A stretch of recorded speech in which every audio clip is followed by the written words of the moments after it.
Bonjour tout le monde, aujourd'hui j'ai décidé de vous emmener une journée avec moi en Angleterre. Comme vous savez sûrement, je suis en quarantaine, donc tous les matins je prends vraiment mon temps et je décide de me lever vers 8h, 9h en général.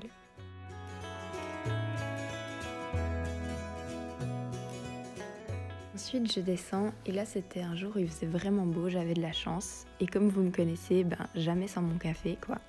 Je suis allée prendre mon petit déjeuner dehors, il faisait super beau donc c'était vraiment génial.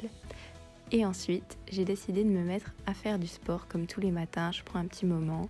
Donc là, c'est un programme que mon coach de fitness il m'a fait. Donc ça me prend peut-être 20 à 30 minutes de le faire. Je fais 3 répétitions de plusieurs séries. Et franchement, ça me tient en forme et j'aime bien. Par contre, je viens préciser ici que vu que je suis toujours en période de guérison de mon anorexie et que j'ai encore du poids à prendre, j'essaye de ne pas en faire trop. Je fais ce qu'on a convenu avec mon coach et pas plus. Et je tiens à préciser que le sport, faut vraiment le faire par plaisir. En tout cas, moi j'adore vraiment chaque matin faire mon sport au soleil. C'est vrai quand il fait moche, je dois le faire à l'intérieur et c'est un petit peu moins fun, mais c'est vraiment un moment où ça me vide la tête et j'adore ça. Alors là, il faisait vraiment tellement chaud ce matin-là que j'ai enlevé mon pull pour continuer mon sport. Mais ce qu'il faut savoir, c'est qu'en Angleterre, ce que j'ai remarqué, c'est que le matin, il fait super beau et d'une minute à l'autre, il peut commencer à avoir des nuages et tout d'un coup, il va commencer à pleuvoir.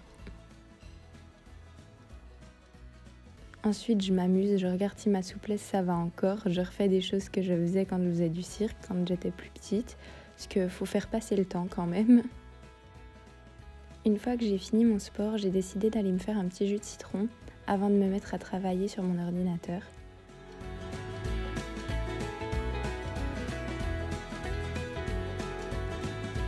Ce matin-là, je devais faire une lettre de motivation et typiquement je devais aussi écrire un mail à mon médecin pour lui expliquer la situation, que finalement je me retrouvais en quarantaine en Angleterre. Ensuite, vers 1h30, je me fais à manger.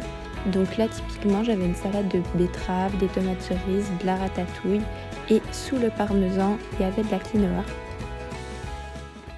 Et là, si vous me connaissez bien, je passe mes après-midi de quarantaine comme quand j'étais en confinement à faire des Just Dance.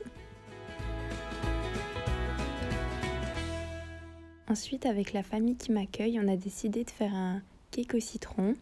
Et pendant qu'il cuisait, j'ai décidé d'aller faire un workout. Donc j'ai remis mes habits de sport, mais pour finir, c'est reparti en Just Dance.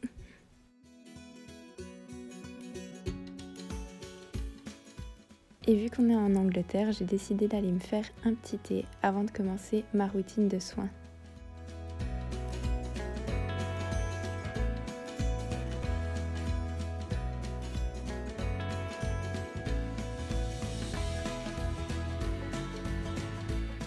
En ce moment, j'aime beaucoup lire, ça fait vraiment passer mon temps en quarantaine et je lis en anglais, donc ça m'apprend bien l'anglais aussi. Là, c'est la soirée, donc on profite avec la famille. En général, c'est aux alentours de 22h, 22h30 que je remonte dans ma chambre, fermer les volets, me mettre en pyjama, prendre mon moment pour moi. Avant de dormir, j'aime bien faire des petits stretching ou comme ça, là je fais une vidéo de Pamela Reif, je vous mettrai dans la description. Et là, c'est mon moment Netflix and chill quoi, avec mon petit thé, ma petite série et je suis heureuse. Bien sûr, j'ai aussi envie de vous dire que la vie en quarantaine, c'est pas seulement ça. C'est aussi passer des heures sur les réseaux, se dire que ça va jamais passer, que c'est horrible d'avoir des coups bas, mais en fait ça passe. Il y a tout qui passe et le futur il est que meilleur.